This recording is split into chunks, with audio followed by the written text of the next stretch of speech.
আসসালামু আলাইকুম। যারা চাকরি প্রত্যাশী আছেন দেখেন এই টাইপসের যে অঙ্কগুলো আছে এগুলো বিভিন্ন বিসিএস পরীক্ষা এবং বিভিন্ন যে চাকরি পরীক্ষা আছে সরকারি চাকরি পরীক্ষাগুলোতে এসে থাকে। তো চলুন এই অঙ্কটা আমরা কিভাবে সমাধান করতে পারি। যে এখানে দেওয়া আছে a + b = 5 এবং a b = 6 হয়, তাহলে a4 + b4 = কত? ঠিক আছে, এই টাইপসের অঙ্কগুলোর ক্ষেত্রে যেহেতু এগুলো এমসিকিউ তে এসেছে, তাহলে আমরা কি শর্টকাটে কিভাবে করতে পারি এটাও দেখবো, আর এটাকে কিভাবে রিটেনের মতো করা যাবে সেটাও দেখে নেব। এখানে দেখুন a + b = 5, মানে এখানে যে কোনো দুইটা সংখ্যা যোগ করলে আমাদের কত হবে? 5 হবে, এবং ওই দুইটা সংখ্যা গুণ করলে 6 হবে। তো আমরা যদি ধরে নেই, মনে করেন a এর মান 1 এবং b এর মান যদি আমরা 4 ধরে নিই, 1 আর 4 5 হবে, কিন্তু 1 আর 4 যদি আমি গুণ দেই 6 হবে না, তাহলে 1 আর 4 নেওয়া যাচ্ছে না। এখন দেখেন এখানে যদি আমি 2 আর এখানে 3 বসাই, a এর মান 2 আর b এর মান 3, তাহলে 2 আর 3 যোগ করলে কত?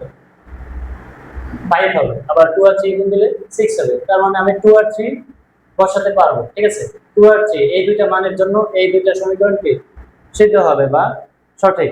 তাহলে আমরা a এর মান 2 আর b এর মান 3 বসাতে পারি। তাহলে এই সমীকরণে যদি আমরা a এর মান 2 আর হচ্ছে b এর মান 3 বসাই, তাহলে 2 to the power 4 plus b এর মান 3 টু দি পাওয়ার 4, তাহলে 2 টু দি পাওয়ার 4, এটা মানে হচ্ছে 2 কে 4 বার গুণ দিতে হবে। 2 কে যদি 4 বার গুণ দেই, 2 দুগুণে 4, 4 দুগুণে 8, 8 দুগুণে 16, তাহলে কত হবে? 16 প্লাস 3 কে 4 বার গুণ দেন। 3 কে যদি 4 বার গুণ দেওয়া হয়, 3 3 যা 9, 3 9 27, 3 27 81। এবার যদি আমরা এগুলোকে যোগ করে দেই তাহলে হবে 97। এটা হলো শর্টকাট মেথড। ঠিক আছে, এখন এটা যদি আমরা বড় করে অঙ্ক করতে চাই তাহলে এইভাবে লিখতে হবে a4 + b4। এখন a4 b4 এটাকে আমরা a স্কয়ার হোল স্কয়ার এবং b স্কয়ার হোল স্কয়ার লিখতে পারি। ঠিক আছে, এখন এখানে যদি আমরা সূত্র করে দেই a স্কয়ার + b স্কয়ার এর সূত্র, a স্কয়ার + b স্কয়ার এর মান নির্ণয়ের সূত্রটা করব। ঠিক আছে, a স্কয়ার + b স্কয়ার এর মান নির্ণয়ের সূত্র কি? a + b whole square - 2ab। Okay, এরপরে এখানে কিন্তু a স্কয়ার + b স্কয়ার এর মান দেওয়া ছিল না। ঠিক আছে, a স্কয়ার + b স্কয়ার মান দেওয়া ছিল না, তাহলে আমরা এই টুকুর সূত্র করি। ব্র্যাকেটের মধ্যে যেটা আছে এটা হলো a + b whole square - 2ab। Okay, আর এখানে হোল স্কয়ার -2 ইনটু এই যে a স্কয়ার b স্কয়ার, আমার কিন্তু এখানে ab এর মান ছিল, তাহলে আমরা কি লিখতে পারি? এটা into ab whole square. Okay, a square b square মানে কি? ab whole square.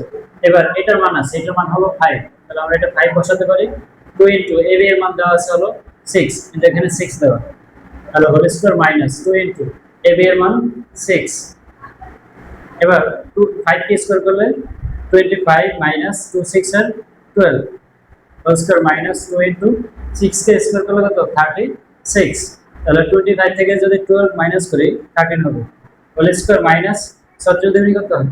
72 হবে। এবার যদি এটাকে আমরা স্কয়ার করে দেই তাহলে কত হলো? 169 - 72। এবার যদি আমরা বিয়োগ করে দেই, 9 থেকে 2 মাইনাস করলে 7, আবার 16 থেকে 7 মাইনাস করলে কত? 9। দেখেন এই অঙ্কটা এইভাবে করা যাবে অথবা শর্টকাটে করা যাবে। ঠিক আছে, আর এখানে সবসময় এমন ভাবে দুটো মান নিতে হবে যেন যোগ করলে এটা হয় আর গুণ করলে কি এই মানটা হয়। তো এই ছিল এই অঙ্কের সমাধান। আশা করছি সকলে বুঝতে পেরেছেন। তো ভিডিওটা শেষ পর্যন্ত দেখার জন্য সবাইকে ধন্যবাদ। আসসালামু আলাইকুম।